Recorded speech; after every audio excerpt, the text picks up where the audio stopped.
கரையில நின்ன ஒருத்தர் உன் கையை கொண்டா இப்படி பிடிச்சி இழுத்து கரையில சேர்த்து விடுறேன்னார். எதையும் கொடுத்து பழக்கம் இல்லாத அவன் கையையும் கொடுக்க மாட்டேன்னுட்டான்.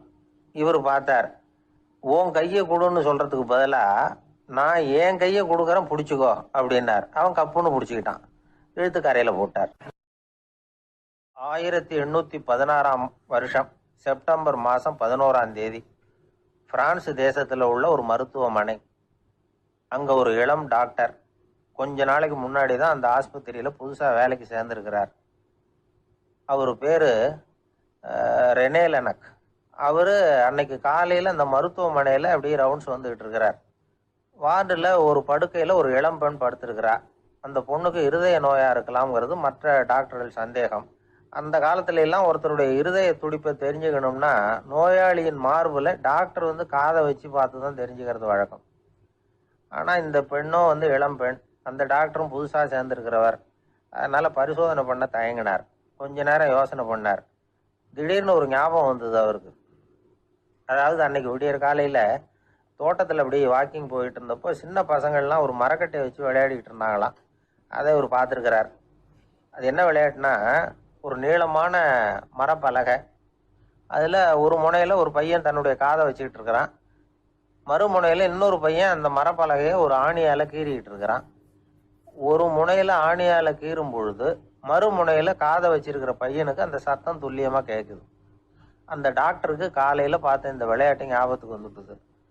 உடனே என்ன பண்ணார் தெரியுமா? ஒரு நீளமான காகிதத்தை எடுத்தார். அதை அப்படியே உருளை மாதிரி உருட்டினார். ஒரு முனையை அந்த நோயாளியின் மார்புல இடது பக்கம் வச்சார், இன்னொரு முனையில தன்னுடைய காதை வச்சார். என்ன ஆச்சரியம்! நோயாளியின் மார்புல நேரடியா காதை வச்சு கேட்கறத விட துல்லியமா கேட்டுது இதய துடிப்பு. இதய துடிப்பு மட்டும் இல்ல, மூச்சு இழுத்து விடுறது, திரவ பொருள்களின் அசைவு, எல்லா சத்தமும் தெளிவா கேட்குது. கிரேக்க மொழியில ஸ்டெத்தாஸ் அப்படின்னா மார்பு, ஸ்கோப்பின் அப்படின்னா பார்ப்பதுன்னு அர்த்தம். அதனால டாக்டர் ரெனே லெனக் தான் கண்டுபிடிச்ச கருவிக்கு ஸ்டெதஸ்கோப் அப்படின்னு பேர் வச்சார். அவரே முதல் மாடலையும் செஞ்சார். அளவு ரொம்ப பெருசாக இருந்தது, சுலபமாக எடுத்துகிட்டு போகிறது கஷ்டம், அது அவ்வளோ கஷ்டமாக இருந்தது அது. அதனால் அவரே அதை அப்புறம் 2 பிரிவாக தயார் பண்ணார். இது 2 துண்டையும் டாக்டர் தன்னோட கோட்டு பாக்கெட்டில் வச்சுக்கலாம், தேவைப்படுறப்ப எடுத்து ஒன்றா சேர்த்துக்கலாம். இப்படி தான் அவர் ஆரம்பத்தில் பண்ணார். தன்னுடைய இந்த கண்டுபிடிப்பை பற்றி அவர் ஒரு புத்தகம் எழுதினார். நிறைய விற்றுது, புகழும் பணமும் சேர்ந்தது. பணமும் புகழும் சேர்ந்தது மாதிரியே அவருக்கு ஒரு நோயும் சேர்ந்தது. அது என்ன நோயின்னு கண்டுபிடிக்கிறதுக்கும் அவர் கண்டுபிடிச்ச கருவி தான் உபயோகப்பட்டு தான். அவரே அதை கண்டுபிடிச்சார். அவருக்கு வந்திருந்தது காச நோய். 1826ஆம் வருஷம் ஆகஸ்ட் மாதம் 13ஆம் தேதி உலகத்தின் முதல் ஸ்டெதஸ்கோப்பை கண்டுபிடிச்ச டாக்டர் ரெனே லெனக் காலமானார். அவர் சாகிறதுக்கு முன்னாடி மரத்தால் செஞ்சு வச்சிருந்த ஸ்டெதஸ்கோப்பை தனக்கு வேண்டியப்பட்ட ஒரு டாக்டர்கிட்ட கொடுத்து, என்னுடைய சொத்துக்கள்லேயே ரொம்ப வசந்தது அப்படின்னு சொன்னாராம். அதுக்கப்புறம் 3 வெள்ளைக்காரங்க சேர்ந்து இந்த கருவியில் சில மாற்றங்களை பண்ணாங்க. ஆனால் 1829 லண்டனில் டாக்டர் நிக்கோலஸுங்கிறவர் ஒரு காதால் இதய துடிப்பை கேட்கறத விட டாக்டர் 2 காதாலையும் கேட்கறது தான் சரியாக இருக்கும் அப்படின்னு ஒரு கருத்தை வெளியிட்டார். அதுக்கப்புறம் ரொம்ப காலம் கழித்து 1852 ஜார்ஜ் காமான் அப்படிங்கிறவர் ரப்பர் டியூப்களை உபயோகப்படுத்தி 2 காதாலையும் கேட்குற மாதிரி ஒரு புதிய வடிவத்தை அதுக்கு கொடுத்தார்.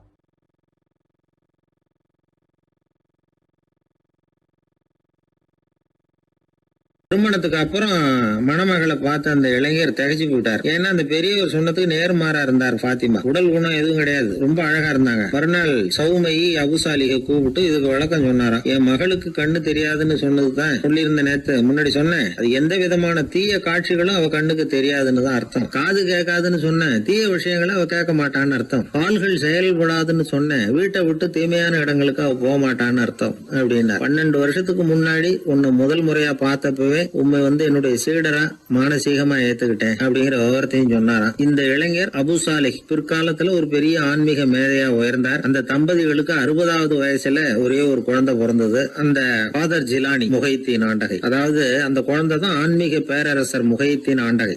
அப்படி அந்த கதையை சொல்லுவாங்க பழைய இதை. அப்படிப்பட்ட பெரியவர்களுடைய வாழ்க்கை தான் நமக்கு வழிகாட்டணும். எனக்கு ஒரு சிநேகிதன், அவன் சொன்னான், டேய் என்னுடைய மாமனார் கூட தன்னுடைய பொண்ணை எனக்கு திருமணம் பண்ணி கொடுக்கறதுக்கு முன்னாடி ஒரு செய்தி கேள்வியை சொன்னார். பொய்ன்னு அப்புறமா தான் தெரிஞ்சது அப்படின்னா. என்ன சொன்னாருன்னு கேட்டோம். என் பொண்ணு மாசத்துக்கு ஒரு தடவை ஏதாவது கோபம் வந்தா கையில கிடைக்கிறத எடுத்து உங்க மேல எரிவா, நீங்க தான் அனுசரிச்சு நடந்துக்கணும்னு சொன்னார் அப்படின்னா. அப்படி அவர் சொன்னது பொய்யா அப்படின்னு கேட்டேன். ஆமா, அவர் மாசம் ஒரு தடவைன்னு அவர் சொன்னது பொய், தினம் ஒரு தடவை அப்படி செய்யறா, இதுதான் உண்மை அப்படின்னா. பேராசிரியர் கல்கி ரேடியோவில் வந்து பேசியிருக்காரு, சென்னை ரேடியோவில். எப்போ 1938. 1938 ஜூலை மாதமாக ஏதோ ரேடியோ ஆரம்பிச்சுது, சென்னை வானொலி ஆரம்பிச்சிருக்காங்க. அது ஆரம்பித்து 6வது நாள் கல்கி வந்து பேசியிருக்காரு. அதில் அவர் சொல்லுவார், நீ சொல்கிறத எதை சொன்னாலும் சுருக்கமாக சொல்லு, தேவைக்கு அதிகமாக வளர்த்தாத, சுவாரஸ்யமாக சொல்லு, அதுதான் சிறுகதைக்கு இலக்கணம்னு பேசியிருக்காரு. அதை போட்டு கேட்டிருக்கேன். அதை பார்த்தா அதில் அவருக்கு ஒரு உதாரணமே கொடுத்துருப்பாரு. அதில் அதாவது சொல்றத வந்து சிறுகதை, தமிழில் சிறுகதைன்னு அவருக்கு தலைப்பு அந்த பேச்சுல. சிறுகதைன்னா என்னன்னா சிறுசா இருக்கணும், அதுல ஒரு கதை இருக்கணும், அதான் சிறுகதைன்னு அவர் விளக்கம் கொடுக்குறாரு கல்கி. கதைன்னா என்னன்னா ஒரே ஒரு ஊர்ல அப்படின்னு ஆரம்பிச்சா அப்புறம் என்ன அப்படின்னு கேட்க தோணுது இல்ல, அப்படி இருக்கணுமா. ஒரு வரியை படிக்கும் பொழுது அடுத்த வரி என்ன அப்படின்னு நமக்கு ஆர்வத்தை தூண்டணும், அதுதான் கதை அம்சங்கிறது. சிறுன்னா தேவைக்கு அதிகமா வளர்த்தாதே, சிறு கதைன்னா தேவைக்கு அதிகமா ஒரு வார்த்தையை கூட போடாதே அப்படின்னு சொல்லி, அதான் சிறுகதையினுடைய இலக்கணம் அப்படின்னு சொல்லிட்டு அதுக்கு ஒரு உதாரணம் போட்டிருக்காரு. சிறுகதை இலக்கணம் என்னன்னா, அதாவது ஒரு நாள் காஞ்சிபுரம் உபய வேதாந்த தேசிக சுவாமிகள் தன் வீட்டு வேலைக்காரன் குப்பனை கூப்பிட்டு, அடே குப்பா, நீ உடனே ஸ்ரீபெரும்புதூர் ஓடிப்போய் அங்கே இருக்கிற திருவேங்கடாச்சாரியை சந்தித்து, திருக்குடந்தையில இருந்து இங்கே வந்திருக்கிற திருநாராயண ஐயங்கார் சுவாமிகள் திருக்கோவில் ஆராதனைக்கு திருத்துழாய் எடுத்து திரும்புகையில் திருக்குளத்தில் திருப்பாசி வழுக்கவே திருவடி தவறி வீழ்ந்தார் என்று சொல்லிவிட்டு வா அப்படின்னு எழுதினார். குப்பன்ட்ட வேலைக்காரன்ட்ட சொல்லிவிட்டு, என்னடா சொல்லிருவியா, நான் சொன்னதானே, சொல்லிடுறேன் சாமி எனக்கு தெரியும் இருக்கான். எப்படி சொல்லுவதை என்கிட்ட ஒரு தடவை இங்க சொல்லி காட்டுன்னு இருக்காரு. அப்ப அந்த அவன் சொன்னான், குப்பன் என்ன சாமி, கும்மோனதா சாமி குட்டையில ஒண்ணான்னு, இதை நான் சொல்லிட்டு போறேன், இது என்ன பெரிய விஷயம் அப்படின்னா. இதை சொல்லிவிட்டு கல்கி சொல்றாரு, சிறுகதையின் இலக்கணம் அந்த குப்பனுக்கு தெரிந்திருக்கிறது, உபய வேதாந்த தேசிக சுவாமிகளுக்கு புரியவில்லை அப்படின்னு ஒரு கல்கி. அப்ப அது எதை சொன்னாலும் சுருக்கமா சொல்றது, இந்த வேடிக்கையா சொல்றது, அதெல்லாம் வந்து மனிதர்கள்ட்ட, சக மனிதர்கள்ட்ட ஒரு பிரியத்தை ஏற்படுத்த நல்ல ஒரு கவர்ச்சி, அந்த கதையை படிக்கணும்னு தோணும்.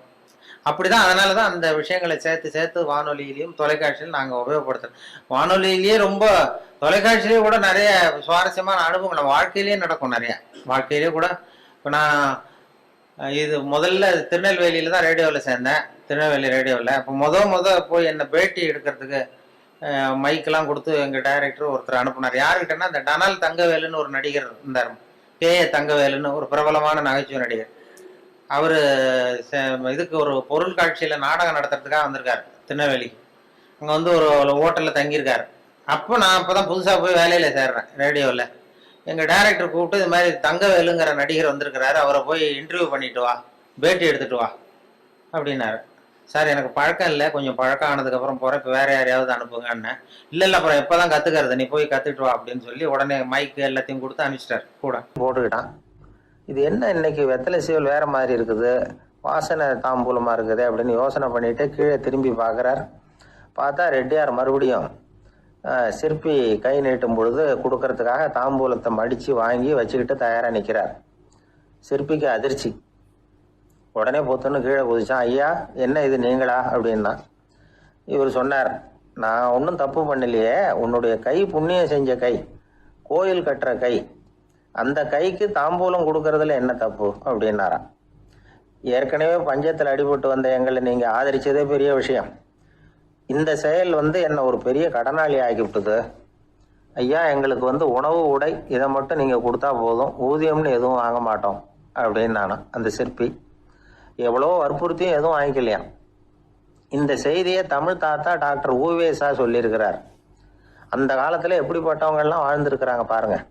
இந்த காலத்தில் ஒருத்தர் கோவில் கட்டினார், வேலை செய்கிற எல்லாருக்கும் சாப்பாடு போடுவார், சிற்ப வேலை செஞ்சுட்டு சாப்பிட வர்ற ஒவ்வொருத்தர் கையையும் அன்பாக பிடிச்சி முத்தம் கொடுத்து உள்ளே அனுப்புவார். அந்த கைகளுக்கு நீங்கள் கொடுக்குற மரியாதையாது அப்படின்னு கேட்டாங்க. அது இல்லைங்க, ஏற்கனவே முதல் பந்தியில் சாப்பிட வந்தவன் மறுபடியும் வர்றானான்னு கண்டுபிடிக்கிறதுக்காக கையை பிடிச்சி மோந்து பார்க்குறேன் அப்படின்னாராம் அவர். பிரம்மத்தை அறிந்தவன் பிரம்மமாகிறான் அப்படின்னு ஒரு பெரியவர் பேசினார் ஒரு கோவிலில். தைத்திரிய உபனிஷத்து அப்படி சொல்லுதான். இதை கேட்கும் பொழுது நமக்கு ஒரு சந்தேகம் வரும். அது எப்படி? பிரம்மத்தை அறிந்தவன் பிரம்மம் ஆகிறான்னா, சிங்கத்தை அறிந்தவன் சிங்கம் ஆகிறானா, தோசையை அறிந்தவன் தோசை ஆகிறானா? இப்படிப்பட்ட சந்தேகம் நமக்கு வர்றதுல ஒன்றும் ஆச்சரியம் இல்லை. இது இயற்கை. இதுக்கும் அந்த பெரியவரே பதில் சொல்றார். சிங்கம் வேற, நாம வேற. அதனால சிங்கத்தை அறிந்தவன் சிங்கம் ஆக மாட்டான். ஆனா பிரம்மம் வேற, நாம வேற இல்லை. அதனால பிரம்மத்தை அறிந்தவன் பிரம்மம் ஆகிறான் அப்படிங்கிறது அவரோட விளக்கம். மனிதன் அவன்தான் தான் பிரம்மங்கிறது தெரியாதனால தான் அதை வேற எங்கேயோ தேடிட்டு இருக்கிறான். கடைசியில் அது தான் தாங்கிறது புரிஞ்சுக்கிற பொழுது அவன் பிரம்மம் ஆயிடுறான். இதை விளக்கறதுக்கு ஒரு உபநிஷத்து கதையே இருக்கு. நமக்கு தெரிஞ்ச கதை தான், ஆனால் அதை வேற விதமான அர்த்தத்துல விளையாட்டா சொல்லிட்டு இருக்கிறோம். ஒரு சமயம் ஒரு 10 நண்பர்கள் ஒரு காட்டு வழியா போயிட்டு இருக்கிறாங்க. குறுக்க ஒரு நதி, அதை கடந்து அடுத்த பக்கம் போகணும். எல்லாரும் ஒரு வழியா கடந்து அடுத்த கரைக்கு போய் சேர்ந்துட்டாங்க. அங்க போய் சேர்ந்ததுக்கு அப்புறம் எல்லாரும் பத்திரமா வந்து சேர்ந்துட்டோமா அப்படின்னு தெரிஞ்சுக்கிறதுக்காக எண்ணி பார்க்கறான் அந்த கூட்டத்து தலைவன். அவங்க மொத்தம் 10 பேர். ஆனால் அவன் எண்ணி பார்க்குறப்போ 9 தான் வருது. ஏன்னா அவன் தன்னை விட்டுவிட்டான். எதிரில் நிற்கிறவங்கள மட்டுமே எண்றான். ஐயோ 10வது ஆள் எங்கேங்கிறான், பதறான். சரி நீ இரு, நான் எண்ணி பார்க்குறேன்னு சொல்லிவிட்டு இன்னொருத்தன் வந்து எண்றான். அவனும் தன்னை விட்டுட்டு எண்றான். 9 தான் வருது. எல்லாரும் கொய்யோ முறையோன்னு கத்த ஆரம்பிச்சிட்டாங்க. அந்த சமயத்தில் ஒரு பெரியவர் அந்த பக்கமாக வர்றார். என்ன விஷயம்னு விசாரிக்கிறார். 10வது ஆளை 6 அடிச்சுட்டு போட்டுது அப்படின்னு சொல்லி இவங்க அழறாங்க. சரி அழாதீங்க அப்படின்னு சொல்லி அந்த தலைவனை பார்த்து இப்படி வாங்குறார். வர்றான். இப்போ எனக்கு முன்னாடி ஒரு தரம் எண்ணு பார்க்கலாம்ங்கிறார். 1 2 3ன்னு ஆரம்பித்து 9ல் வந்து முடிக்கிறான். உடனே பெரியவர் நீ தான் அந்த 10வது ஆள் அப்படிங்கிறார். இது உண்மை. நாம தான் அது. நாம தான் நம்மளை வேற எங்கேயோ தேடிட்டு இருக்கிறோம். நாம எங்கேயோ தேடிட்டு இருக்கிறோமே, அந்த பிரம்மம் நாம தான். இப்படி ஒரு பெரிய உண்மையை விளக்கறதுக்காக தான் அப்படி ஒரு கதை சொல்லப்பட்டது. ஆனால் அதை வந்து நாம் வேறு விதமாக வேடிக்கையாக உபயோகப்படுத்திக்கிட்டு இருக்கிறோம். எப்படி தெரியுமா? ஒரு ஆத்தங்கரையில் ஒரு 10 பேர் முழிச்சுக்கிட்டே நின்றுக்கிட்டு இருந்தாங்களாம். அந்த பக்கமாக வந்த ஒருத்தன் ஏன் இப்படி முழிச்சுக்கிட்டு நிற்கிறீங்கன்னு கேட்டிருக்கிறான். எங்களுக்கு நீச்சல் தெரியாது, நாங்கள்லாம் அடுத்த கரைக்கு போய் சேரணும் அப்படின்னு நாங்களாம். சரி நாங்கள் விட்டுட்டு போய் விடுறேன். எல்லாரும் அக்கறைக்கு போய் சேர்ந்த உடனே ஆளுக்கு ₹1 வீதமாக மொத்தம் ₹10 எனக்கு கொடுக்கணும் அப்படின்ட்டுருக்கான் இவன். சரின்னு ஒத்துக்கிட்டாங்க. இவன் ஒவ்வொருத்தராக கையை பிடிச்சி மெதுவாக ஆற்றுல இறக்கி அழைச்சிட்டு போயிட்டான்.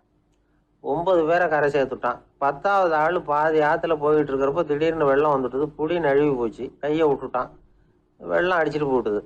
அழைச்சிட்டு வந்தவன் நீச்சல் அடித்து தட்டு தடுமாறி கரைக்கு வந்து சேர்ந்துட்டான். கரையில் இருந்தவங்களுக்கு இந்த விஷயம் தெரியாது. இருந்தாலும் இவன் உடம்பு பூரா நனைஞ்சி கொஞ்சம் அதிகமாக மூச்சு வாங்க நின்றுக்கிட்டு இருந்தானா, ஏங்க ஏன் இப்படி மூச்சு வாங்குது, என்ன விஷயம் அப்படின்னு கேட்டாங்களாம். அதுக்கு இவன் கொஞ்சமாக அலட்டிக்காம சொன்னானா, வேற ஒன்றும் இல்லை, நீங்கள் கொடுக்க வேண்டிய ₹10ல் ₹1 குறைஞ்சி போச்சு அவ்வளவுதான் அப்படின்னானா. ஒரு ஆள் ராமகிருஷ்ணரை தேடி வந்தான். அவன் கையில் 1000 பொற்காசுகள் வச்சுருந்தான். அதை அவர்கிட்ட கொடுத்து இதை ஏற்றுக்கணும் அப்படின்னு ரொம்ப பணிவாக கேட்டுக்கிட்டான். அவர் பார்த்தார், இது எனக்கு தேவையில்லை, ஆனாலும் உன்னுடைய மனசை புண்படுத்துறதுக்கு நான் விரும்பலை, அதனால் நீ கொடுக்குறத வாங்கிக்கிறேன்னார். வாங்கிக்கிட்டார். அப்புறம் கேட்டார், இதை பாரு, இனிமே இதெல்லாம் என்னுடைய இது தானே அப்படின்னார். ஆமாம், அதெல்லாம் நான் உங்களுக்கே கொடுத்துட்டேன் அவன். சரி, இப்போ நீ எனக்காக ஒரு காரியம் பண்ணணும்னார். என்ன செய்யணும்னு சொல்லுங்கன்னா, இந்த நாணயங்களையெல்லாம் எடுத்துக்கிட்டு போய் கங்கை நதியில் எரிஞ்சுட்டு வா அப்படின்னார். இவனுக்கு அதிர்ச்சியாக போச்சு. என்ன பண்ணுறது, இனிமேல் அது முடியாதுன்னு சொல்ல முடியாது. ஏன்னா அந்த நாணயங்களையெல்லாம் அவருக்கே கொடுத்துட்டான். இனிமேல் அதெல்லாம் இவனுடையது இல்லை. பேசாமல் அவ்வளவே அள்ளிக்கிட்டு ஆத்தங்கரைக்கு போனான். போனவன் ரொம்ப நேரம் திரும்பியே வரல. ராமகிருஷ்ணருக்கு சந்தேகம், என்ன ஆச்சு அந்த மனுஷனுக்கு, காசுகளோடு அந்த கங்கையில் குதிச்சுட்டானா, போகும்பொழுதே ஒரு மாதிரியாக தான் போனான், போய் என்னன்னு பார்த்துட்டு வாங்க அப்படின்னார். அங்கே இருந்த ஒருத்தர் ஓடி போய் பார்த்தார். அவர் போய் பார்க்கும்பொழுது அவன் அங்கேயே இருந்தான். அதுக்கப்புறம் அவர் திரும்பி வந்தார். வந்து விவரத்தை சொன்னார். அதாவது அவன் கங்கை கரையில் உட்காந்துக்கிட்டு ஒவ்வொரு நாணயமாக 1 2ன்னு எண்ணி எண்ணி வீசிக்கிட்டு இருக்கிறான். அவனை சுற்றி ஒரு கும்பல் நின்றுக்கிட்டு அவனை தடுத்துக்கிட்டு இருக்குது அப்படின்னு விவரத்தை சொன்னார் போயிட்டு வந்தவர். இதை கேட்டதும் ராமகிருஷ்ணரே புறப்பட்டு அங்கே போனாராம். என்ன இப்படி பண்ணிகிட்டு இருக்கிற, நான் உன்னை அந்த நாணயங்களை கங்கையில் வீசி எறிய சொன்னேன், நீ ஏன் அதை எண்ணிக்கிட்டு இருக்கிற அப்படின்னார். பழக்கம்தான் காரணம், நான் ஒவ்வொரு நாளும் ஒவ்வொன்றா சேமித்து வச்சேன். இன்றைக்கி என்கிட்ட நிறைய இருக்குது, உங்களுக்கு ஒரு 1000 நாணயங்களை கொடுக்கணுங்கிறது என்னோட ஆசை அப்படின்னா. இப்போ ராமகிருஷ்ணர் சொன்னார், ஒரே நேரத்தில் எல்லாத்தையும் சம்பாதிச்சிருந்தா நீ எண்ணுறது பொருத்தமாக இருக்கும். எல்லாத்தையும் இழக்கும்போது ஒவ்வொன்றா எண்ணிக்கிட்டு இழக்கிறதுங்கிறது சரியான செயல் இல்லை. அதனால் ஒரே தடவையாக எல்லாத்தையும் தூக்கி எறிஞ்சிடும் அப்படின்னார். இது இழப்பது அப்படிங்கிற ஒரு உயர்ந்த நிலை. இதை நாம் யதார்த்த வாழ்க்கையில் சம்மந்தப்படுத்தி பார்த்து குழப்பிக்கிட்டு இருக்கக்கூடாது. இழக்கிறேன்னு சொல்லிக்கிட்டு இருக்கிற காசையெல்லாம் ஆற்றுலையும் குளத்துலையும் கொண்டு போய் எரிஞ்சிட்டு வாங்க அப்படின்னு உபதேசம் பண்ணுறதாக யாரும் நினச்சிடக்கூடாது. இதில் நாம் புரிஞ்சிக்க வேண்டியது என்னென்னா, எதையாவது ஒன்றை இன்னொருத்தருக்கு கொடுக்கணும் அப்படின்னு விருப்பப்பட்டால் அதை மனப்பூர்வமாக கொடுத்துட்டு அதையே நினச்சிக்கிட்டு இருக்கக்கூடாது. நம்மால் ஒருத்தர் ஒரு 100 ரூபா நோட்டை தன்னுடைய நண்பர் ஒருத்தர்கிட்ட கொடுத்து, இது உனக்கு தான் வச்சுக்கோ அப்படின்னார். அவர் பார்த்தார், இது இனிமேல் எனக்கு தானே சொந்தம் அப்படின்னார். ஆமான்னார் அவர். அப்படின்னா எனக்காக நீ ஒரு உதவி செய்யணும்னார்.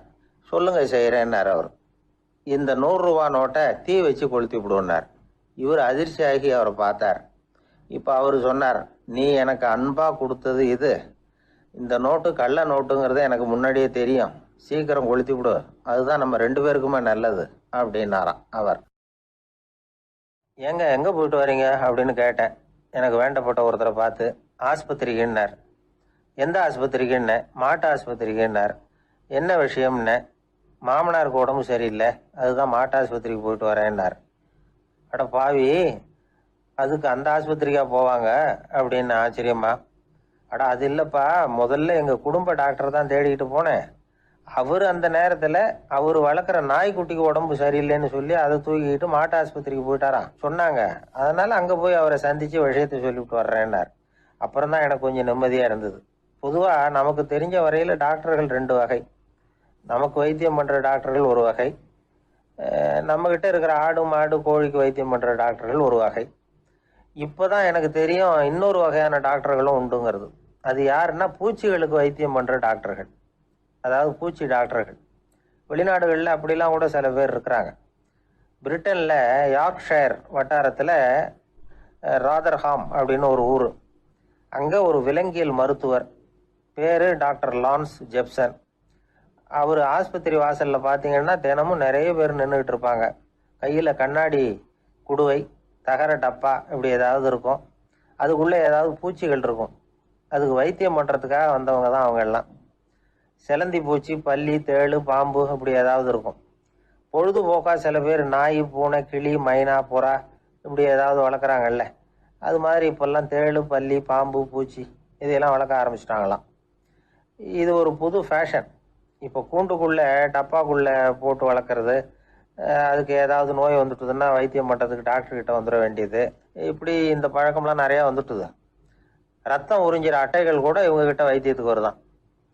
சிலந்திகளில் செங்கால் சிலந்தின்னு ஒரு வகை. மத்திய அமெரிக்க காடுகளில் இது அதிகம். சிலந்திகள்லேயே ரொம்ப விலை உசந்தது இந்த ரகம்தான். கால்களில் சிவப்பு கோடுகள் இருக்கும். இந்த இனம் இப்போ குறைஞ்சிக்கிட்டே வர்றதுனால சர்வதேச விதிகளின்படி இவற்றின் ஏற்றுமதி இறக்குமதிக்கு தடை விதிக்கப்பட்டிருக்குது. அதனால இதை வளர்க்குறவங்க வீட்டுக்குள்ளேயே இனவிருத்தி மூலமா பெருக்கி விற்பனை பண்ணிட்டு வராங்களாம். அந்த வகை சிலந்திகள் தான் இப்போ வைத்தியத்துக்கு அதிகமாக வருதான். சரி, இதுக்கெல்லாம் எப்படி வைத்தியம் பண்றாங்க? முதல்ல அதை குளிர்பதன பெட்டியின் வழுவழுப்பான சுவரில் விட்ட உடனே அதெல்லாம் மெதுவாக இறங்கி வரும். அப்போ அதன் நோயை கண்டுபிடிக்கிறது சுலபம். அப்புறம் அதுக்கு கிருமிகளை கொல்லக்கூடிய மருந்துகளையோ வலி நிவாரண மருந்துகளையோ கொடுப்பாங்க. கால் உடைஞ்ச சிலந்திகளுக்கு பசையை கொண்டு ஆப்ரேஷன் பண்ணுவாங்க. சில சிலந்திகளுக்கு உடைஞ்ச காலை எடுத்துட்டா புதிய கால் வளர்ந்துடும்.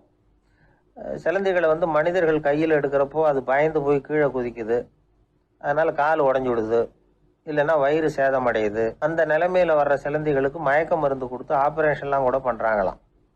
பார்த்தீங்களா பூச்சிகளுக்கு வந்த வாழ்வே. நம்ம ஊர்லேயும் வீடுகளில் பூச்சிகள் வளர்க்குறது உண்டு. ஒருத்தர் வந்தார், எனக்கு 3000 கரப்பாம்பூச்சி அவசரமாக தேவைப்படுது, எங்கே கிடைக்கும்னு கேட்டார். கரப்பாம்பூச்சியா? அது என்னத்துக்குன்னு கேட்டோம். அது வேற ஒன்றும் இல்லை, நான் குடியிருக்கிற வாடகை வீட்டை காலி பண்ண போகிறேன். வீட்டு சொந்தக்காரர் என்ன சொல்கிறாருன்னா, இந்த வீட்டுக்கு நான் குடி வந்தப்போ எப்படி இருந்ததோ அதே நிலைமையில விட்டுட்டு போகணும்னு வீட்டுக்காரர் சொல்லியிருக்கிறார், அதனால தான் கேட்டேன் அப்படின்னார். ஒரு தந்தை தன்னோட பிள்ளைய ரொம்ப தைரியசாலியாக வளர்க்கணும்னு ஆசைப்பட்டார். அதுக்காக அவனை கூப்பிட்டு உட்கார வச்சு இப்படி உபதேசம் பண்ணார். இதை பாருப்பா, நான் உன்னாட்டம் இருக்கிறப்போலாம் எதுக்கும் பயப்பட மாட்டேன், ரொம்ப துணிச்சலாக இருப்பேன்.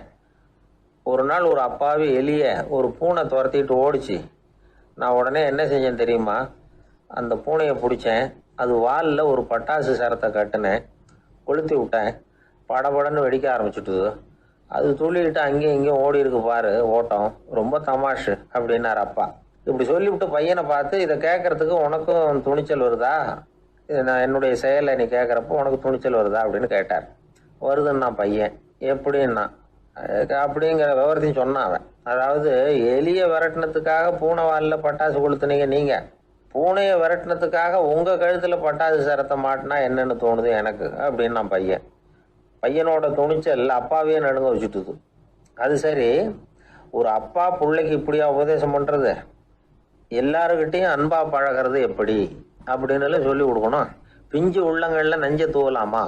ஒரு நாள் விநாயகர் ஒரு பூனையோட விளையாடிக்கிட்டு இருந்தாராம். அப்படி ஆசையாக விளையாடிக்கிட்டு இருந்தப்ப அவரோட கை நகம் தவறுதெல்லாம் பூனையோட முகத்தில் பட்டுட்டு தான். அது ஒரு சின்ன கீறலை உண்டாகி விட்டுது. அப்பா அவர் அதை ஒரு பெருசாக நினைக்கல. கொஞ்ச நேரத்துக்கு அப்புறம் விநாயகர் வீட்டுக்கு வந்தார். அவங்க அம்மா பார்வதி தேவியை பார்த்தார். பார்வதி தேவி கன்னத்தில் விரலால் கீறினது மாதிரி ஒரு அடையாளம் இருந்தது. விநாயகருக்கு அதிர்ச்சி, ஆச்சரியம். நம்ம அம்மா இந்த உலகத்துக்கே தாயார், அப்பேற்பட்ட அவங்க முகத்திலேயே கீறலை உண்டாக்கக்கூடியவங்க யாரா இருக்க முடியும் அப்படின்னு யோசனை பண்ணார். தாயே, உன்னுடைய கன்னத்தில் இந்த வடு எப்படிம்மா ஏற்பட்டதுன்னு கேட்டார். குழந்தாய், இது நீ செஞ்ச காரியம்தான்ப்பா, உன்னுடைய கை நகம் கீறினதுனால ஏற்பட்ட வடு தான் இது அப்படின்னாங்க அவங்க. விநாயகர் திடுக்கிட்டு போட்டார். எப்படிம்மா அது, நான் எந்த காலத்துலேயும் ஒன்று அப்படி கீறினதாக எனக்கு நினைவு இல்லையே அப்படின்னார். இன்னைக்கு காலையில் ஒரு பூனையை கீறினதை நீ மறந்துட்டியா அப்படின்னாங்க அந்த அம்மா. விநாயகர் திகைச்சு போய் நின்னார். பார்வதி தேவி சொன்னாங்க, இதை பாருப்பா, இந்த உலகத்தில் இருக்கக்கூடிய எல்லா உயிர்கள்லேயும் நான் இருக்கிறேன், நான் தான் இந்த உலகமாக ஆகியிருக்கிறேன். ஆகையினால நீ யாரை துன்புறுத்தினாலும் அது உண்மையிலேயே என்ன துன்புறுத்தினதாக தான் வந்து முடியும் அப்படின்னாங்க. விநாயகர் மனசுக்குள்ள ஒரு வெளிச்சம் ஏற்பட்டு தான். அதுக்கப்புறம் அவர் யாரையுமே கல்யாணம் பண்ணிக்காததுக்கு அதுதான் காரணமா. இந்த உலகத்தில் எல்லாரையும், இங்கே இருக்கிற எல்லாத்தையும் தாயின் வடிவமாக அவர் பார்க்க ஆரம்பிச்சிட்டாராம். குருதேவர் ராமகிருஷ்ணர் இந்த கதையை எடுத்து சொல்லியிருக்கிறார். நபிகள் நாயகம் ஒரு தடவை ஒரு நாற்காலியில் உட்காந்து என்னமோ யோசனை பண்ணிட்டு இருந்திருக்கிறார். அப்போ அவரோட உடையில ஒரு கீழ்ப்பகுதி தரையில் படிஞ்சு கிடந்திருக்குது. அங்கே விளையாடிக்கிட்டு இருந்த ஒரு பூனை அது மேலே வந்து படுத்து தூங்கி போயிடுச்சு. தொழுகை செய்ய வேண்டிய நேரம் வந்துட்டது. நபிகள் நாயகம் எழுந்திரிக்க பார்த்தார். அப்போ தான் பூனை தன்னோட உடை மேலே படுத்து தூங்கிட்டு இருக்கிறது கண்ணில் படுது. பூனையோட தூக்கத்தை கலைக்க விரும்பல அவர். தன்னுடைய சகோதரியை கூப்பிட்டார். ஒரு கத்திரிக்கோள் எடுத்துகிட்டு வர சொன்னார். பூனை படுத்திருந்த உடை பகுதி மட்டும் இருக்குல்ல, அதை மட்டும் அதோட கத்திரிச்சு விட்டுட்டு அதுக்கப்புறம் அவர் எழுந்திரிச்சு தொழுகைக்கு போனாராம். அதாவது பிற உயிர்கள்கிட்ட எப்படி அன்பு காட்டணுங்கிறத பெரியவங்க எவ்வளவோ விதத்தில் நமக்கு எடுத்து காட்டியிருக்கிறாங்க. இருந்தாலும் எத்தனை பேர் மனசில் அதெல்லாம் உரைச்சிருக்குது. நாமளும் நம்ம ட்ரெஸ்ஸு மேலே ஒரு பூனை படுத்திருந்தா ஒரு கத்திரிக்கோலை தான் தேடுவோம், எடுத்துகிட்டு வர சொல்லுவோம். துணியை வெட்டுறதுக்கு பதிலாக இல்லை அதோட வாழை வெட்டினா என்ன அப்படின்னு தோணும். ஒரு ஆள் ரொம்ப பிரியமாக ஒரு பூனையை ஆற்றுல குளிப்பாட்டிக்கிட்டு இருந்தானா. எப்படி, அந்த பூனையை ஆற்று தண்ணியில் அமுக்கி அமுக்கி குளிப்பாட்டிக்கிட்டு இருக்கிறான். அந்த வழியாக போன பெரியவர் ஒருத்தர் இதை பார்த்தார். இதை பார்ப்பா, பூனையை அது மாதிரி ஆற்று தண்ணியில் அமுக்கி குளிப்பாட்டாத, மூச்சு திணறி செத்து போடும் அப்படின்னு அட்வைஸ் பண்ணார். நீ போய் அவன் வேலையை பார்த்துக்கிட்டு, எனக்கு எல்லாம் தெரியும்னா இவன். சரின்னு அவர் போயிட்டார். கொஞ்ச நேரம் கழித்து அவரே அந்த வழியாக திரும்பி வந்துக்கிட்டு இருந்தார். ஆற்றுல பூனையை குளிப்பாட்டிக்கிட்டு இருந்தவன் அழுதுகிட்டு உட்காந்துருக்கிறான். பக்கத்தில் அந்த பூனை செத்து கிடக்குது. இதை பார்த்தார் பெரியவர். நான் தான் அப்போவே சொன்னேனே அந்த பூனையை ஆற்றுல நினைக்காதேன்னு, அதை கேட்டிருந்தா அப்படி ஆயிருக்குமா அப்படின்னார். அந்த ஆள் கோபமாக இவரை முறைச்சி பார்த்தான். அட போய்யா, இந்த பூனை ஆற்றுல குளித்ததுனால ஒன்றும் செத்து போகல, குளித்ததுக்கு அப்புறம் அதோட உடம்பு ஈரமாக இருக்குதுன்னு அதை புழிஞ்சேன், அதனால தான் இப்படி ஆயிட்டுது அப்படின்னு நானும். உலகத்தில் எது எதுக்கோ ஆராய்ச்சி கூடங்கள் இருக்குது இல்லை, அது மாதிரி தூக்கத்தை பற்றி ஆராய்ச்சி பண்ணுறதுக்கு ஒரு ஆராய்ச்சி கூடம் இருக்குது. அப்படி ஆராய்ச்சி பண்ணணும்னா அதுக்கு மூழ்கிக்கிட்டு இருக்கணும்ல. அதனால தான் அந்த ஆராய்ச்சி கூடம் இங்கே இல்லை. அமெரிக்காவில் பாஸ்டன் பல்கலைக்கழக மருத்துவமனையில் அது இருக்குது. அங்கே தூக்கத்தை பற்றி பலவிதமான ஆராய்ச்சிகள் பண்ணிகிட்டு இருக்கிறாங்க. அந்த ஆராய்ச்சி கூடத்தில் இயக்குனராக இருக்கிற ஒரு நிபுணர் அவர் என்ன சொல்கிறார் தெரியுமா? உங்களுக்கு தூக்கம் வரலையா, நீங்கள் நல்லா தூங்குறதுக்கு தாராளமாக சில யோசனைகளை என்னால் சொல்ல முடியும் அப்படிங்கிறார். யோசனை தானே, காசா பணமா கேட்டு வச்சுக்கலாமே. உணவு, மனநிலை, தூங்கும் இடத்தோட சூழ்நிலை, படுக்கைக்கு செல்றப்போ உள்ள பழக்க வழக்கங்கள், இது காரணமாக ஒருத்தருக்கு தூக்கம் வராமல் போகலாம். தூக்கம் வராததுக்கு இதுதான் காரணம்னா அதையெல்லாம் சுலபமாக கட்டுப்படுத்தலாங்கிறார் அவர். தூக்கத்தை வரவழைக்கக்கூடிய ஒரு நல்ல மருந்து உடற்பயிற்சி. ஆனால் ஒன்று, படுக்க போகிற நேரத்தில் இது மாதிரி உடற்பயிற்சிகள் எல்லாம் செய்யக்கூடாது. கொஞ்சம் முன்னாடி பகல்லையே இந்த பயிற்சிகளை செய்கிறது நல்லது. தூக்கம் வராமல் அவதிப்படுறவங்க பிற்பகல் நேரங்களில் காஃபி, டீ இது மாதிரி பானங்களை சாப்பிடக்கூடாது. மது அருந்துறது கூட தூக்கத்தை பாதிக்கும். வெது வெதுப்பான நீரில் குளிக்கிறது, தியானத்தில் ஈடுபடுறது, ஓய்வாக இருக்கிறது, படுக்கிறது, அதாவது படுக்கிறதுக்கு முன்னாடி ஒரு குவளை பால் சாப்பிட்றது, இதெல்லாம் தூக்கத்தை வரவழைக்கிறதுக்கு ரொம்ப உதவியாக இருக்கும். இன்னொரு விஷயம் என்னென்னா, தூங்கி ஆகணுமேங்கிற கவலை வேண்டியதில்லை. அப்படி நினச்சி கவலைப்படுறதை விட்டுடணும். தூக்கம் வரலையா, உடனே படுக்கையை விட்டு எழுந்திரிக்க வேண்டியது. வெளியில் வாங்க, வேறு ஏதாவது வேலையில் ஈடுபடுங்க, கொஞ்சம் நேரம் உலாவுங்க, அல்லது ஏதாவது ஒரு புஸ்தகத்தை எடுத்து படிங்க. களைப்பு ஏற்பட்டால் மறுபடியும் படுக்கைக்கு போங்க, தூக்கம் தானே வந்துடும்.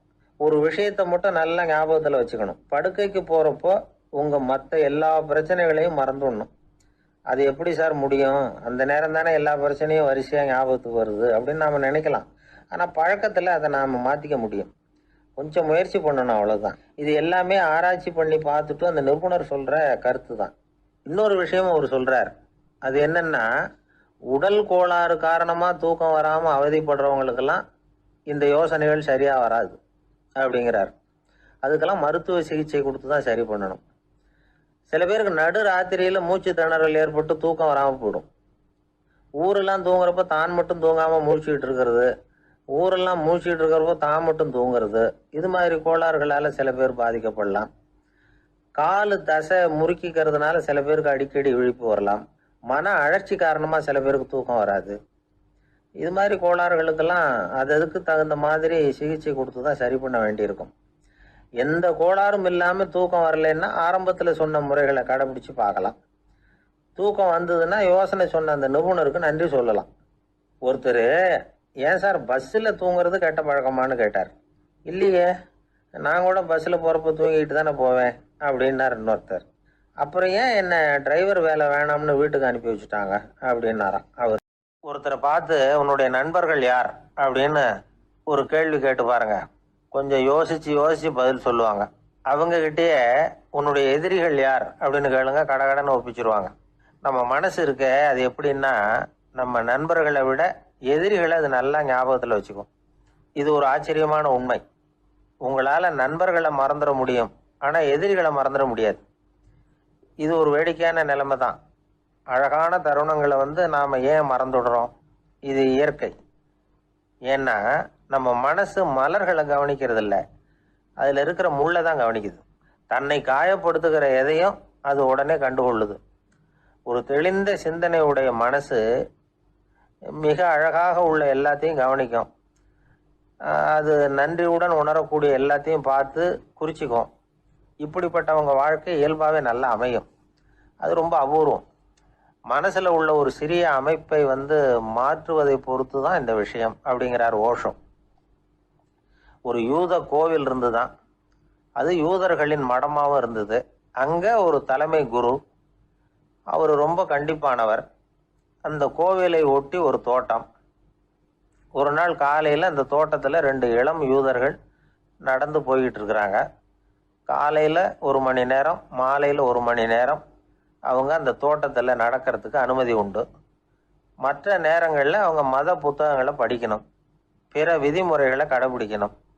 அந்த 2 பேருமே தொடர்ந்து புகைப்பிடிக்கிற பழக்கம் உள்ளவங்க. ஆனால் கோவில் மடத்தில் இருக்கிறப்போ அவங்க புகைப்பிடிக்க முடியாது, அது கடுமையான குற்றம். சரி, நாம் தோட்டத்தில் இருக்கிறப்போவாவது புகைப்பிடிக்கலாமா அப்படின்னு ஒரு ஆசை அவங்க 2 பேருக்குமே. இருந்தாலும் பயம். இப்படி கேட்டால் மத குரு என்ன சொல்லுவாரோ அல்லது என்ன செய்வாரோங்கிற பயம். இப்படியே கொஞ்ச நாள் ஆச்சு. ஒரு நாள் அந்த 2 பேரில் ஒருத்தன் ரொம்ப கலங்கி போய் அந்த கோவிலில் இருந்து வெளியில் வந்துக்கிட்டு இருந்தான். வந்தவன் நேராக தோட்டத்து பக்கம் போனான். அங்கே இன்னொருத்தன் ஆனந்தமாக புகை பிடிச்சிக்கிட்டு இருக்கிறான். அதை பார்த்து தான் இவனுக்கு அதிர்ச்சி. அட கடவுளே, என்ன இது, நீ கேட்காமலே ஆரம்பிச்சிட்டியா அப்படின்னா. இல்லை நான் கேட்டுவிட்டு தான் ஆரம்பிச்சிருக்கேன்னா அவன். அப்படியா, என்ன மனுஷன் இவர், நானும் தான் கேட்டேன், என்னை கண்ணாமுன்னான்னு திட்டி விட்டார். இது என்ன கோவிலா இல்லை நரகமா? உனக்கு புகை பிடிக்கணும்னு ஆசையாக இருந்தால் நரகத்துக்கு போகணும்னு சொல்லிவிட்டார். அது சரி, உன்னை மட்டும் எப்படி அனுமதிச்சார் அப்படின்னு கேட்டான் இவன். அவன் சிரிச்சுக்கிட்டே, நீ எப்படி கேட்ட சொல்லு அப்படின்னா, நாம் இந்த தோட்டத்துக்கு வர அனுமதிக்கப்பட்டிருக்கிறதே ஜபத்துக்காகத்தானே, அதனால் நான் ஜபம் சொல்லும் பொழுது புகை பிடிக்கலாமா அப்படின்னு கேட்டேன். அதுக்கு தான் அவர் சத்தம் போட்டு என்னை அடிக்கவே வந்துட்டார் அப்படின்னா இவன். நீ ஒரு மாதிரியாக கேட்டிருக்க, நான் வேற மாதிரியாக கேட்டிருக்கிறேன். ஜெபம் சொல்லும்போது புகை பிடிக்கலாமான்னு நீ கேட்டிருக்க. ஐயா, புகை பிடிக்கும் பொழுது ஜெபிக்கலாமா அப்படின்னு நான் கேட்டேன். அதில் தப்பு ஒன்றும் இல்லை அப்படின்னு பதில் சொல்லிட்டார் அப்படின்னா. ஒரு சிறிய மாற்றம்தான் அது மிகப்பெரிய மாறுதலை ஏற்படுத்தி விட்டது. மனசு நல்ல விதமாக சிந்திக்க ஆரம்பிச்சுட்டுதுன்னா மகிழ்ச்சிக்கு பஞ்சம் இல்லை. ஒரு கஞ்சன் ஆற்றுல விழுந்துட்டான். எனக்கு ஒரு நண்பர், அவர் ஒரு வழக்கறிஞர். ஒரு நாள் அவர்கிட்ட பேசிக்கிட்டு இருந்தேன். அப்போ கேட்டேன், ஏன் சார் நீங்கள்லாம் கோர்ட்டில் வாதாடுறப்போ கருப்பு நிற அங்கி அணியிறீங்களே, அதுக்கு என்ன காரணம்? சட்டத்துக்கும் கருப்பு கலருக்கும் என்ன சம்பந்தம் அப்படின்னு கேட்டேன். அது ஒரு சுவாரஸ்யமான கதைன்னார் அவர். சொல்லுங்களேன் அப்படின்னு அவர் சொன்னார். கிபி 1694 வருஷத்துல இங்கிலாந்து அரசி 2வது மேரிங்கிறவர் இறந்து போனார். அந்த ராணியோட கணவர் 3ஆம் வில்லியம், அவரு ஒரு உத்தரவு போட்டாராம்.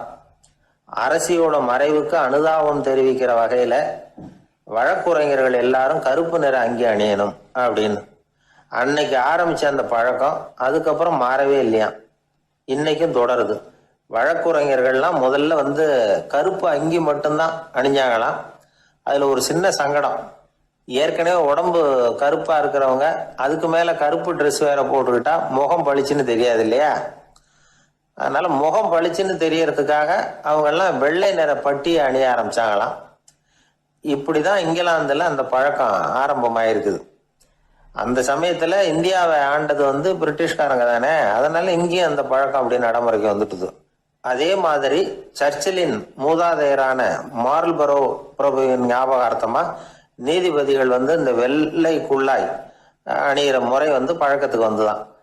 இதுதான் என்னுடைய நண்பர் சொன்ன தகவல். இங்கிலாந்துல நீதிமன்றம்ங்கிறது ரொம்ப மதிப்புள்ளது. அந்த அளவுக்கு சட்டத்துக்கு அங்க மரியாதை. அங்க நடந்த ஒரு சுவாரஸ்யமான நிகழ்ச்சியை ஒரு சகோதரி எழுதி அனுப்பியிருந்தாங்க. அவங்க அப்பா நீதித்துறையை சேர்ந்தவரா, அவர் சொன்னதான் இது. அவங்க எழுதி அனுப்பியிருந்த விஷயம் என்னன்னா, அங்க ஒரு கேஸ்ல ஒரு முக்கியமான தீர்ப்பு வழங்க வேண்டி இருக்குது. ஜட்ஜு, பாரட்லா படிச்ச பெரிய பெரிய வக்கீல்கள், ஜூரி எல்லாருமா கூடி அந்த கேஸை பத்தி விவாதிக்கணும். சுமாரா 40 பேர். இதுக்காக கோர்ட்டு ஹாலில் விசேஷ சேம்பர்ல நுழையறதுக்கு முன்னாடி அவங்கெல்லாம் தங்களுடைய கோட்டு தொப்பி எல்லாத்தையும் கழட்டி அங்க நின்றுகிட்டு இருந்த ஒரு அட்டெண்டர் கிட்ட கொடுத்துட்டு உள்ள போனாங்க. அந்த ஆள் படிக்காதவர். அவரு ஒவ்வொருத்தர் கொடுக்கறதையும் வாங்கி அங்க அப்படியே ஒரு இடத்துல அடுக்கி வைக்கிறார். அப்படியே வாங்கி உள்ள வச்சுக்கிட்டு இருக்கிறார் ஒவ்வொரு இடத்துல. அது அவரோட வேலை. உள்ள போன ஜட்ஜி, வக்கீல், ஜூரி எல்லாரும் ரொம்ப நேரமா அந்த கேஸை பத்தி விவாதிக்கிறாங்க. ஒரு நாள் பூரா ஆயிட்டுது. அவ்வளவு தீவிரமா அக்கு வேறு ஆணி வேறைய பிச்சு உதறி இருக்கிறாங்க. ஒரு வழியா 13 மணி நேரம் கழிச்சு வெளியில வந்திருக்கிறாங்க. ஒவ்வொருத்தரா வர வர அந்த அட்டெண்டரும் அவங்க கோட்டு தொப்பிய அவங்க கிட்ட எடுத்து ரொம்ப மரியாதையா திருப்பி கொடுத்துக்கிட்டு இருக்கிறார். கடைசியா ஜட்ஜ்மெண்ட்லாம் எழுதி முடிச்சுட்டு ரொம்ப திருப்தியோடவும் களைப்போடவும் வெளியில வந்துகிட்டு இருக்கிறாராம். இந்த ஆள் அவருடைய மேல் கோட்டையும் தொப்பியையும் எடுத்து அவர்கிட்ட ரொம்ப மரியாதையோட நீட்டினாராம். ஜட்ஜுக்கு ரொம்ப ஆச்சரியம். இந்த ஆள் எப்படி இவ்வளவு பேரோட கோட்டு தொப்பி எல்லாத்தையும் ஞாபகம் பேசாம திருப்பி கொடுக்குறார் அப்படிங்கிறது அவருக்கு ஆச்சரியம். அதனால அவர் அந்த ஆளை பார்த்து கேட்டாராம், ஏப்பா இந்த கோட்டை கொடுக்குறிய, இது என்னோடது தானா? என்னோடது தான் உனக்கு எப்படி தெரியும் அப்படின்னாராம். இதுக்கு அந்த பியூனு ரொம்ப பதவிசா பதில் சொன்னாராம், ஐயா இந்த கோட்டு ஹேட்டை உங்ககிட்ட வாங்கி மாட்டினேன், இப்ப திரும்ப உங்ககிட்ட தரணும், தந்துட்டேன், இதுதான் என்னோட வேலை. மற்றபடி இது உங்களோடதா இல்லையா அப்படிங்கறதெல்லாம் எனக்கு தெரியாதுங்க அப்படின்னாராம். உழைப்பும் நேர்மையும் உயர்வதற்கு வழிகள். அதை விட்டுட்டு உட்கார்ந்த இடத்துல இருந்துகிட்டே உயர போகணும் அப்படின்னு கற்பனை பண்றாங்க. அந்த கற்பனையிலேயே பாதி வாழ்க்கை ஓடி போடுது. உழைப்புங்கிற வழியையும் நேர்மைங்கிற வழியையும் ஒதுக்கி விட்டு குறுக்கு வழியில ஓட நினைக்கிறவங்க குப்புற விழுந்துடுறாங்க. எந்த தொழிலை நாம செய்தாலும் சரி, அந்த தொழிலுக்குரிய பெருமையை நாம புரிஞ்சுக்கிட்டு அதுல ஈடுபடணும். அப்படி இல்லாம என்ன சார் பொழப்புது, இந்த தொழிலை மனுஷன் செய்வானா அப்படி புலம்பிக்கிட்டு இந்த தொழிலையே செஞ்சுக்கிட்டு இருக்கிறவங்க நம்மள பல பேர் உண்டு. செய்யும் தொழிலே தெய்வம் அப்படின்னு சொல்றாங்கல்ல, அப்படி சொல்றது எதுக்காக? அந்த அளவுக்கு அதுல ஒரு ஈடுபாடு வேணுங்கிறதுக்காகத்தான். ஒரு பெரிய மலைப்பகுதி, அந்த மலை அடிவாரத்துல ஒரு சிற்பி உட்காந்து ஒரு சிலையை வடிச்சுக்கிட்டு இருக்கிறான். கையில ஒரு சின்ன உளிய வச்சுக்கிட்டு ஒரு பெரிய கருங்கல் பாறையை கொஞ்சம் கொஞ்சமா உடைச்சுக்கிட்டு இருக்கான். ஒரு சிற்பத்தை வடிக்கிறதுங்கிறது அவ்வளவு உன்னதமான ஒரு தொழிலா? எல்லாராலையும் முடியுமா அது? அப்படி இருந்தும் அந்த சிற்பிக்கு மன நிறைவில்லை. அவன் நினைக்கிறான், இந்த கடுமையான வெயில்ல உட்கார்ந்து வேலை செய்யறது எவ்வளவு கஷ்டம். நாம ஒரு சிற்பியா இருக்கிறதுனால தானே சூரியன் கடுமையான வெப்ப கதிர்களை நம்ம மேல வீசுறான். நாமளே அந்த சூரியனா இருந்துட்டா இந்த கஷ்டம் இருக்காதே. நம்மளை கஷ்டப்படுத்துறவன் நம்மளோட வலிமை உள்ளவன், அதனால நாம அவனா மாறி விடுறதுதான் நல்லது அப்படின்னு அந்த சிற்பி யோசனை பண்ணான். அவன் எண்ணம் உடனே நிறைவேறிட்டுது. இயற்கைங்கிற மாபெரும் சக்தி அவனை ஒரு சூரியனா மாத்தி விட்டது. சிற்பி இப்போ ஒரு சூரியனா மாறினான். இனிமே இந்த உலகத்துல நம்மளோட வலிமை உள்ளவன் வேற யாரும் கிடையாது அப்படின்னு நினைக்க ஆரம்பிச்சுட்டான். அவனுக்கு மகிழ்ச்சியா இருந்தது. அந்த மகிழ்ச்சி அதிக நேரம் நீடிக்கல. ஏன்னா கொஞ்ச நேரத்துல ஆகாயத்துல கரிய மழை மேகங்கள் அப்படியே சூழ்ந்து வந்தது. சூழ்ந்து வந்த மேகங்கள் சூரியனை மறைக்க ஆரம்பிச்சது. இப்போ சூரியனா இருந்த அந்த சிற்பி நினைச்சு பாக்குறான், என்ன இது, என்னையே இந்த மேகம் மூடி மறைக்குதுன்னா அது என்னை விட பெரிய ஆளாதான் இருக்கணும். அதனால இனிமே நாம சூரியனா இருக்கக்கூடாது, நாம மேகமா தான் இருக்கணும், அதுதான் கௌரவம் அப்படின்னு நினைக்க ஆரம்பிச்சிட்டான். இப்பவும் பாருங்க, இயற்கை அவனுடைய ஆசையை நிறைவேற்றி வச்சது. சூரியனா இருந்த சிற்பி மேகமா மாறினான். வான வீதியில அப்படியே உல்லாசமா வர ஆரம்பிச்சான். அந்த உல்லாசமும் அதிக நேரம் நீடிக்கல. எதிரில் பார்த்தா பிரம்மாண்டமான மலைகள் வழியை அடைச்சிட்டு நிக்குது. வேகமா வந்த மேகம் மலையில மோதிக்கிட்டுது. அந்த மலையை தாண்டி அப்பால செல்ல முடியல. இப்போ அந்த மேகம் நினைக்குது, நாம எந்த தடையும் இல்லாம அந்த இடத்துல மிதந்து வர்றோம், நம்மையே போக விடாம தடுக்குதுன்னா அந்த மலைக்கு எப்பேற்பட்ட வலிமை இருக்கணும். இனிமேலும் நாம மேகமா இருந்து பிரயோஜனம் இல்லை, இருந்தா மலையா இருக்கணும், அதுதான் பெருமை அப்படின்னு நினைக்க ஆரம்பிச்சான். இப்பவும் பாருங்க, இயற்கை அவனுடைய ஆசையை நிறைவேற்றி வச்சது. மேகமா இருந்த சிற்பி மலையா மாறினான். பெரிய மலை பூமிக்கும் வானத்துக்குமா நின்றுகிட்டு இருக்கு. இனிமே நமக்கு எந்த கவலை இல்லை அப்படின்னு நினைச்சது அந்த மலை. இப்படி நினைச்சுக்கிட்டு இருந்த வேளையில அந்த மலையோட காலடியில அடிவாரத்துல ஏதோ சத்தம் கேட்டுது. என்ன சத்தம் இது அப்படின்னு சொல்லி அந்த மலை மெதுவா குனிஞ்சு பார்த்துதான். பார்த்தா அங்க ஒரு மனுஷன் தன்னுடைய கையில உளிய வச்சுக்கிட்டு மலையை கொத்திட்டு இருக்கிறான். ஏதோ ஒரு சிற்பத்தை வடிக்கிறதுக்காக அவன் முயற்சி பண்ணிட்டு இருக்கிறான். இப்போ அந்த மலை நினைச்சுதான், மலையே ஒருத்தன் உடைக்கிறான்னா அவன் எப்பேற்பட்ட வலிமை உள்ளவனா இருக்கணும். இனிமேலும் மலையா இருந்து பிரயோஜனம் இல்ல, மனுஷனா மாறணும், அதுதான் சரி அப்படின்னு நினைச்சுதான். அந்த வினாடியே அந்த மலை ஒரு மனுஷனா மாறிச்சு. அவன் கையில ஒரு உளி, பழையபடியே ஒரு கருங்கல் பாறையை கொத்த ஆரம்பிச்சான். அந்த ஆள் பழைய நிலைமைக்கு வந்துட்டான். இந்த கதையிலிருந்து நாம தெரிஞ்சுக்க வேண்டியது என்னன்னா, தன்னுடைய உண்மையான பலம் என்னங்கிறது தெரியாமலே தாவி தாவி தடுமாறிக்கிட்டு இருக்கிறான் மனுஷன் அப்படிங்கிறது தான். இனிமேலாவது அதை புரிஞ்சுக்கணும். புரிஞ்சுக்கிட்டு புறப்படணும் வாழ்க்கையில வெற்றி பெறறதுக்கு. ஒரு குடும்ப தலைவருக்கு விபரீதமா ஒரு ஆசை வந்துதான். அதாவது ஒரு நாள் பூராவும் புடவை கட்டிக்கிட்டு மனைவி செய்கிற வீட்டு வேலைகள், சமையல் வேலைகள் எல்லாத்தையும் தானே செய்யணும். மனைவிக்கு ஆண் வேஷம் போட்டு ஆபீஸுக்கு அனுப்பி வச்சிடணும் அப்படின்னு ஆசைப்பட்டான். இதுதான் அந்த ஆசை. அதே மாதிரி செஞ்சான். பெண் வேஷத்துல சமையல் பண்ணிட்டு இருந்தான். இருட்டி விட்டுது. இந்த சமயத்துல வாசல் கதவு தட்டப்படுற சத்தம் கேட்டுது. ஓடி போய் திறந்தான். பக்கத்து வீட்டு அம்மா கிடுகிடுன்னு உள்ள வந்துட்டாங்க, காப்பி பொடியோ ஏதோ வாங்கறதுக்கு. இவன் பயந்து போய், கமலாம்மா, நான் சுசீலா இல்ல, சுசீலாவோட புருஷன், பெண் வேஷத்துல இருக்கிறேன், சும்மா ஒரு சேஞ்சுக்காக அப்படின்னா. உடனே அந்த அம்மா கிட்ட பயப்படாத, நானும் கமலா இல்ல, கமலாவோட புருஷன், இதுவும் சும்மா ஒரு சேஞ்சுக்காகத்தான் அப்படின்னு நானா. இப்படி வாழ்க்கையை விபரீதமா நினைச்சுக்கிட்டு வேற வேற கற்பனைகள்ல வீணாக்கிக்கிட்டு இருக்கிறவங்க தான் ரொம்ப அதிகம். நாம அதுவா மாறணும்னு நினைக்கிறது தப்பு. நாம இருக்கணும் அப்படின்னு நினைக்கிறது தான் உண்மை. அதுதான் சரி. அந்த சிற்பி என்னென்னவோ கற்பனை பண்ணி கடைசியில மறுபடியும் சிற்பியாகவே வந்து சேர்ந்தான் பாருங்க.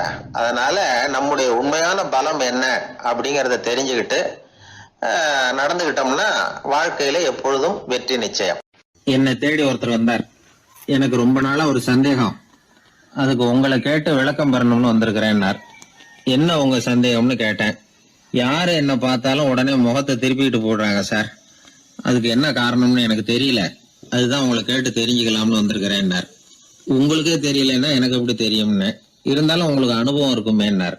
அது சரி, உங்ககிட்ட பிரியமா பேசுற நண்பர்களே கிடையாதா அப்படின்னு கேட்டேன். அப்படி யாருமே இல்லைங்க அப்படின்னார். அப்படின்னா உங்ககிட்ட தான் ஏதோ குறை இருக்கு, உங்க பழக்க வழக்கத்தை கொஞ்சம் மாத்திக்கிட்டா எல்லாம் சரியா போடும் அப்படின்னா. என்ன செய்ய சொல்றீங்கன்னார். உங்களுக்கு நிறைய நண்பர்கள் தேவைன்னு. கிடைக்க மாட்டேங்கிறாங்களேன்னார். அதுக்கு சில வழிகள் இருக்குன்னு. அப்படியானார். அதிகமா நமக்கு நண்பர்கள் கிடைக்கணும்னா அதுக்குன்னு சில உத்திகள் இருக்கிறதாக அமெரிக்க எழுத்தாளர் ஒருத்தர் சொல்லியிருக்கிறார். சரி, அப்படி அவர் என்னதான் சொல்லியிருக்கிறார் அப்படின்னா வரிசையா சொல்றேன் கேட்டுங்க அப்படின்னு சொல்லி அவர்கிட்ட சொல்ல ஆரம்பிச்சேன். அதாவது முதல்ல நாம தெரிஞ்சுக்க வேண்டியது என்னன்னா, எப்ப பார்த்தாலும் நம்மளை பத்தியே பேசிட்டு இருக்க கூடாது. நமக்கு எதிரில் உட்கார்ந்து இருக்கிறவங்க நிறைய பேசுறதுக்கு வாய்ப்பு கொடுக்கணும். அவர் பேசுற விஷயம் எதுவா இருந்தாலும் எப்படி இருந்தாலும் ஆமா நல்லது அப்படின்னு சொல்லி ஏத்துக்கணும். இது முதல் கருத்து. ரெண்டாவது என்ன சொல்றாங்கன்னா, கூடுமான வரைக்கும் யாருகிட்டையும் அனாவசியமா வாதம் பண்ணிட்டு இருக்க கூடாது. மூணாவது கருத்து என்னன்னா, எந்த பிரச்சனையையும் அடுத்தவங்க கண்ணோட்டத்திலேயே பார்க்கணும், நம்ம பார்வையிலேயே பார்த்துட்டு இருக்க கூடாது. எப்பொழுதுமே அடுத்தவங்களுடைய மனோபாவத்தை நாம புரிஞ்சு வச்சுக்கிட்டோம்னா நம்மளை யாராலும் ஜெயிக்க முடியாது. நாலாவது கருத்து என்ன சொல்றாங்கன்னா, ஒருத்தர்கிட்ட பேச ஆரம்பிக்கும் பொழுது இயல்பா அன்பா ஆரம்பிக்கணும். இப்போ உதாரணத்துக்கு ஒண்ணு சொல்லணும்னா, உங்களுக்கு இந்த சட்டை ரொம்ப பொருத்தமா இருக்குதே அப்படின்னு ஆரம்பிக்கலாம். அதை விட்டுட்டு அன்னைக்கு என்ன சார் என்ன அம்போன்னு விட்டுட்டு போயிட்டீங்க அப்படின்னு ஆரம்பிக்க கூடாது. ஐந்தாவது விஷயம், நம்முடைய தவறுகளை தயக்கம் இல்லாம ஒத்துக்கணும், அப்படி ஒப்புக்கொள்ள கூச்சப்படக்கூடாது. ஆறாவது கருத்து என்னன்னா, அடுத்தவங்க அபிப்பிராயங்களுக்கு மதிப்பு கொடுக்கணும். நீங்க சொல்றது தப்பு சார் அப்படின்னு முகத்தில் அடிச்சது மாதிரி பேசக்கூடாது. ஏழாவது கருத்து என்ன சொல்றாங்க, நம்முடைய கருத்து என்னவோ அதை எதிராளியின் வாயிலிருந்து வரவழைக்கணுமா. அப்படி வரவழைக்கிறதுக்கு நாம முயற்சி பண்ணணும், அதுக்கு தகுந்த மாதிரி நாம பேசணும். எட்டாவது குறிப்பு என்னன்னா, சில பேர் எப்ப பார்த்தாலும் சவால் விட்டுக்கிட்டே இருப்பாங்க, அனாவசியமா சவால் விடக்கூடாது. ஒன்பதாவது யோசனை, நம்ம யோசனையை புதிய முறையில சொல்லி பார்க்கலாம். மற்றவர்கள் சொல்லுகிற யோசனையை ஏத்துக்கணும். அந்த யோசனை மகா மோசமானதா இருந்தா கூட அதை ஏத்துக்கிற மாதிரி கூட நடிக்கலாம், அதுல ஒன்றும் தப்பு இல்லை. 10வது குறிப்பு ரொம்ப முக்கியமானது, அதாவது அனாவசியமா பொய் சொல்லக்கூடாது. அப்படி எப்பொழுதாவது பொய் சொல்ல வேண்டிய அவசியம் ஏற்பட்டா பெரிய பொய்யா சொல்லணும், அதை நம்பும்படியா சொல்லணுமா. இதெல்லாம் அந்த நிபுணர் சொல்ற கருத்து தான். சில சமயம் தேவைப்பட்டா பொய்ய கூட உண்மையா மாத்திக்கலாமா. அது எப்படி பொய்ய உண்மையா மாத்துறது அப்படின்னா, இப்ப எனக்கு கார் ஓட்ட தெரியும்னு நண்பர்கள் கிட்ட ஒரு பொய்ய சொல்லிவிட்டீங்கன்னு வைங்களேன், நண்பர்கள் நிஜமாவே ஒரு காரை கொடுத்து ஓட்டுன்னு சொல்றதுக்கு முன்னாடி ஏதாவது ஒரு டிரைவிங் ஸ்கூல்ல சேர்ந்து கார் ஓட்ட கத்துக்கலாமே. அதுக்கு பிறகு அது படிப்படியா எவ்வளவோ மாற்றங்கள் இருந்தாலும் ஆரம்பத்துல டாக்டர் ரெனேல் எனக்கு உருவாக்கின அடிப்படை மாடலை யாரும் மாற்றி அமைக்கலைங்கிறது தான் முக்கியமான விஷயம். நமக்கு தெரிஞ்ச ஒரு ஆஸ்பத்திரி, அதில் ஒரு நோயாளி, காலை நேரத்தில் நர்ஸு அந்த பக்கமாக போயிட்டு இருந்தாங்க. அதை பார்த்துட்டு ஒரு நர்ஸுன்னு கத்துறாரு. நர்ஸு அவசரமாக ஓடி வந்து என்ன விஷயம்னு கேட்டாங்க. சிஸ்டர் இங்கே பாருங்கள், உங்கள் டாக்டரை என் நெஞ்சில் ஒரு காதை வச்சு கேட்டுக்கிட்டு இருக்கிறார் அப்படின்னார் நோயாளி. சிஸ்டர் பதட்டப்படாமல், அதனால் என்ன, இந்த டாக்டர் பழமையான விஷயங்களில் ரொம்ப நம்பிக்கை உள்ளவர், அதனால் ஸ்டெதாஸ்கோப்பை உபயோகப்படுத்தாமல் காதை வச்சு கேட்குறார், அது ஒன்றும் தப்பு இல்லை அப்படின்னாங்களாம். ஐயோ அதுக்காக இல்லை சிஸ்டர், இவர் என் நெஞ்சு மேலே தலையை வச்சது நேற்று ராத்திரி 9 மணி, இப்போ விடிஞ்சு போச்சு, இன்னமும் தலையை எடுக்கவே இல்லை, அதுக்காக தான் சந்தேகப்பட்டு உங்களை கூப்பிடுறேன் அப்படின்னாராம். இந்த உலகத்தில் எத்தனை வகையான மனிதர்கள் இருக்கிறாங்க, ஒவ்வொரு மனிதனுமே ஒவ்வொரு வகை அப்படிங்கிறாங்க விஞ்ஞானிகள். மனிதர்களை 3 வகையாக பிரிக்கலாம் அப்படின்னு சொல்கிறாங்க மெய்ஞானிகள். இவங்களை பற்றிலாம் ஏற்கனவே நாம் பேசியிருக்கிறோம். இப்போ டாக்டர் எட்வர்டு பேட்ச் அப்படிங்கிற நிபுணர் என்ன சொல்கிறார் தெரியுமா, மனிதர்களை 7 வகையாக பிரிக்கலாம்ங்கிறார். மனிதர்களின் மனநிலை அடிப்படையில் அவங்கள 7 விதமாக வகைப்படுத்துகிறார் அவர். சரி, அது என்ன 7 வகை? முதல் வகை என்னன்னா பயந்த குணம் உள்ளவங்க. சார் ரொம்ப பயந்த சுபாவம், வீட்டில் கூட வாயே திறக்க மாட்டார், சாப்பிட போகிறப்ப மட்டும்தான் கொஞ்சம் வாயை திறப்பார், அப்புறம் மூடிக்குவார் அப்படின்னு சில பேரை பற்றி நாம் பேசிக்கிறது உண்டு. இவங்கெல்லாம் இந்த வகை, அதாவது பயந்த குணம் உள்ளவர்கள் அப்படிங்கிற முதல் வகை.